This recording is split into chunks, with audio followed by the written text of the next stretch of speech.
Hello everyone, स्वागत है आप सभी का आपका अपना ही प्यारा YouTube channel MS coaching future में। और आज हम लेकर आए हुए हैं क्लास 10th का कोऑर्डिनेट अर्थात निर्देशांक ज्यामिति, कोऑर्डिनेट ज्योमेट्री से ऐसा फार्मूला जो आपके पूरे कोऑर्डिनेट ज्यामिति को बनाने का क्षमता रखता है, अर्थात पूरा निर्देशांक ज्यामिति के बनाने के लिए, हल करने के लिए इसमें फार्मूला बताया जा रहा है। तो आप मेरे वीडियो पे नए हैं तो मेरे यूट्यूब चैनल को सब्सक्राइब कर लीजिए, क्योंकि मैं आपके लिए एक पर एक इसी प्रकार का मैट्रिक्स से जुड़े वीडियो लेकर आएंगे, जो मैथ, साइंस, इंग्लिश, एसएसटी हर एक विषय का वीडियो होगा।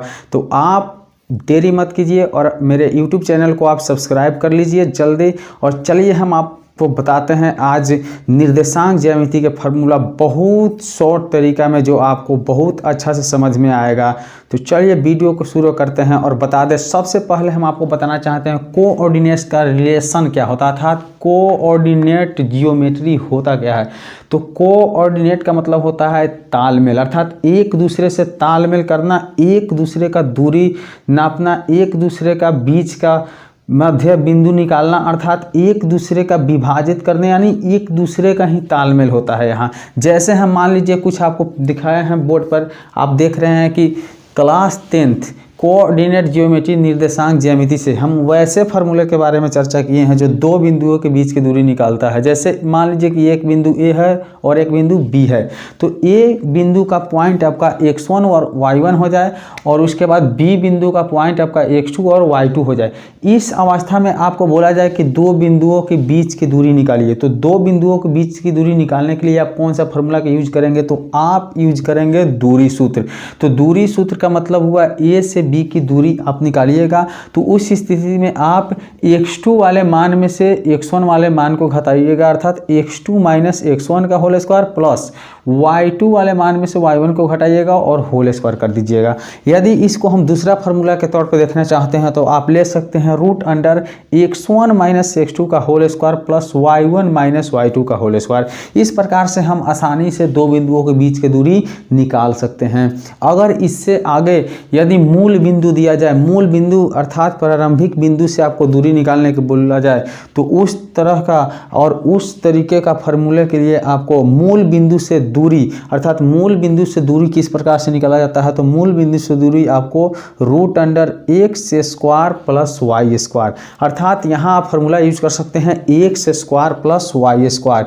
फिर यदि हमें दो बिंदुओं को जोड़ने वाली, मान लीजिए कि दो बिंदु, एक यहाँ a है और एक यहाँ b है, दो बिंदुओं को जोड़ने वाले मध्य बिंदुओं का निर्देशांक, यानी दो बिंदु को जोड़ा जा रहा है, उसके बीच कोई तीसरा बिंदु आए, उसके निर्देशांक या नियामक या मध्य बिंदु निकालने के लिए आपको आसानी से ए वाले को x1 y1 और बी वाले को x2 y1, और उसके बाद में आप आसानी से कर सकते हैं क्या, तो आप कर सकते हैं जो आपको चाहिए उसे आप ले सकते हैं। कौन चीज़, तो आप उसे ले सकते हैं x और y, अर्थात x और y लेकर हम क्या करेंगे, पहला वाला x1 y1, दूसरा वाला x2 y2 को विभाजन सूत्र अर्थात नियामक सूत्र, नियामक सूत्र, मध्य बिंदु सूत्र, चाहे निर्देशांक सूत्र, तीनों एक दूसरे क्या होते हैं, बराबर होते हैं। तो उस अवस्था में x का वैल्यू निकालने के लिए x1 प्लस x2 बटा 2 करना होगा, और y का वैल्यू निकालने के लिए y1 प्लस y2 बटा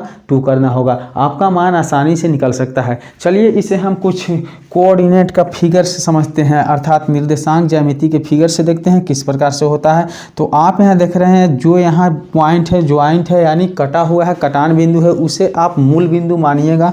तो मूल बिंदु 0 हो जाता है, और यहाँ जो भी मान आता है वो धनात्मक में आता है, बराबर दूरी पर आपका मान बढ़ता है और धनात्मक में होता है। जैसे मान लीजिए 1 2 3 4 धनात्मक बढ़ रहा है, यहाँ जो भी मान बनता है वो भी क्या होता है, धनात्मक। जैसे मान लीजिए कि यहाँ 1 हो गया, 2 हो गया, 3 हो गया और क्या हो गया, 4 हो गया। यहाँ जो भी मान बढ़ता है इस तरफ क्या होता है, तो ऋणात्मक में मान होता है, अर्थात -1 -2 -3 और -4। फिर नीचे की तरफ जो बढ़ता है वो क्या होता है, तो आपका -1 -2 -3 और -4। अब हम देखेंगे कि एक्स और वाई में भुज कौन होता है और कोटि कौन होता है। तो जो आपको एक्स एक्सिस पे होता है, एक्स की तरफ होता है, वो आपको भुज होता है, और जो वाई एक्सिस पे होते हैं वो आपके क्या होते हैं, कोटि होते हैं। तो यहाँ हम आसानी से देख सकते हैं, से कोऑर्डिनेट बांट सकते हैं, प्रथम चतुर्थांश, द्वितीय चतुर्थांश, तृतीय चतुर्थांश और चतुर्थ चतुर्थांश। तो प्रथम चतुर्थांश में आप देखते हैं कि जो भी मान होता है वो प्लस प्लस में दिया होता है। उसके बाद द्वितीय चतुर्थांश में आपका जो भी मान होता है वो पहला मान माइनस में होता है और दूसरा मान क्या होता है, प्लस में होता है। उसके बाद आप तीसरा चतुर्थांश में देखिएगा तो तीसरा चतुर्थांश में आपको देखने को मिल जाएगा दोनों मान माइनस में होता है। और चौथा चतुर्थांश में आप देख सकते हैं कि आपका जो मान होता है वो पहला प्लस में होता है और दूसरा क्या होता है, माइनस में होता है। अर्थात आपको इस प्रकार से प्रश्न पूछा जाए कि 2 डिजिट दे दिया जाए, मान लीजिए कि 2 डिजिट आपको दे दिया जाए -2,5 और बोला जाए कि किस चतुर्थांश में स्थित है। तो आप देख रहे हैं से जो भी पहले मान होता है वो x के लिए होता है और जो बाद में होता है y के लिए होता है। अर्थात x का वैल्यू माइनस में है और y का वैल्यू प्लस में है। तो पहले जो दिया रहता है वो माइनस और बाद वाले प्लस क्या होते हैं, तो दूसरी चतुर्थांश में होते हैं। तो आप बोर्ड एग्जाम में आसानी से इस प्रकार से जो भी पॉइंट देकर पूछा जाए, जो भी बिंदु देकर पूछा जाए, आपको उसे आसानी से किस चतुर्थांश में स्थित है आप बता सकते हैं। तो इसलिए आपको इस फिगर से समझना बहुत अच्छा लगेगा और ज़रूरी भी लगेगा, और ये बहुत ज़रूरी के लिए है क्योंकि आपको निर्देशांक ज्यामिति का एक एक प्रश्न को हल करना है। तो चलिए हम कुछ और फार्मूला है जो बताते हैं, तो आप वीडियो पर लगातार बने रहिएगा। अब हम बढ़ते हैं अगली फार्मूला की तरफ। तो अगली फार्मूला, चौथा फार्मूला आपका है, जैसे कि मान लीजिए कि 2 बिंदुओं दिया हुआ है और 2 बिंदु के बीच में कोई तीसरा बिंदु आकर उसे क्या कर ले, विभाजित कर ले, अर्थात समान अनुपात में विभाजित कर ले। तब उस अवस्था में आप कैसा फार्मूला का यूज करिएगा, क्योंकि विभाजित जब करता है तो विभाजन सूत्र का फार्मूला यूज होता है, जहाँ आप x और y का मान निकालिएगा उस बिंदु का जो बिंदु विभाजित करता है, यानी जो 2 रेखा, यानी 2 रेखा को जो मिलाया जाता है, ए और बी जो 2 रेखा है उसे मिलाने पर जो बिंदु विभाजित करता है, अर्थात ए और बी को मिलाने पर एक बिंदु पी उसे विभाजित करता है समान अनुपात अर्थात m1 और m2 में। उस अवस्था में आप क्या करिएगा, तो m1 और m2 का जो अनुपात है वो p के लिए क्या है, विभाजित कर रहा है किसे, तो ए बी रेखा को, अर्थात ए से बी जो मिलाया गया है उसे P बिंदु क्या कर रहा है, विभाजित कर रहा है। तो उस अवस्था में आप लिखिएगा 2 बिंदुओं x1 y1 और x2 y2 को कोई बिंदु P x, y अनुपात m1 m2 में विभाजित करे तो विभाजन सूत्र वहाँ क्या बनता है, तो आपका विभाजन सूत्र बनता है, देखिए x बराबर m1 x2 plus m2 x1 बटा m1 प्लस m2। फिर दूसरा क्या बनता है, तो y बराबर m1 y2 plus m2 y1 बटा m1 प्लस m2। इस प्रकार से आपका विभाजन सूत्र x और y के लिए बनता है। किसके लिए बनता है, तो x और y के लिए आपका, फिर से एक बार सुन लीजिए, x बराबर m1 x2 plus m2 x1 बटा m1 प्लस m2, और y के लिए m2 अर्थात m1 y2 plus m2 y1 बटा m1 प्लस m2। और फिर हम अगला फार्मूला की बात करेंगे जो 5वां फार्मूला है। तो 5वां फार्मूला आपका क्या है, तो सबसे पहले मान लीजिए से 3 बिंदुओं से घिर कर जब कोई त्रिभुज बनता है तो उस अवस्था में त्रिभुज का क्षेत्रफल निकालने के लिए आप क्या करिएगा, जैसे कि बिंदुओं a x1 y1 और b x2 y2 और c x3 और y3 से बने त्रिभुज का क्षेत्रफल। तो उस अवस्था में त्रिभुज का क्षेत्रफल आपका क्या होता है, तो आप देख रहे हैं, फिलहाल फिगर को थोड़ा देख लीजिए। तो a क्या है x1 y1, b क्या है x2 y2 और c है x3 y3।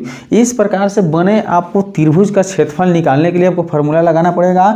त्रिभुज का क्षेत्रफल 1/2 अर्थात 1/2 बड़ा कोष्ठ x1 into y2 minus y3 plus x2 into y3 minus y1 plus x3 into y1 minus y2। क्या लगाना होगा, y1 माइनस y2। फिर एक बार देख लीजिए, त्रिभुज का क्षेत्रफल क्या होता है, 1/2 बड़ा कोष्ठ x1 into y2 minus y3 plus x2 into y3 minus y1 plus x3 into y1 minus y2। इस प्रकार से आप निर्देशांक ज्यामिति में तीन भुजा अर्थात तीन बिंदुओं से बने त्रिभुज का क्षेत्रफल निकाल सकते हैं। तो हम आपको 5 फार्मूला बताए हैं निर्देशांक ज्यामिति का, जो 5 फार्मूला आपके पूरे निर्देशांक ज्यामिति को बनाने का क्षमता रखती है।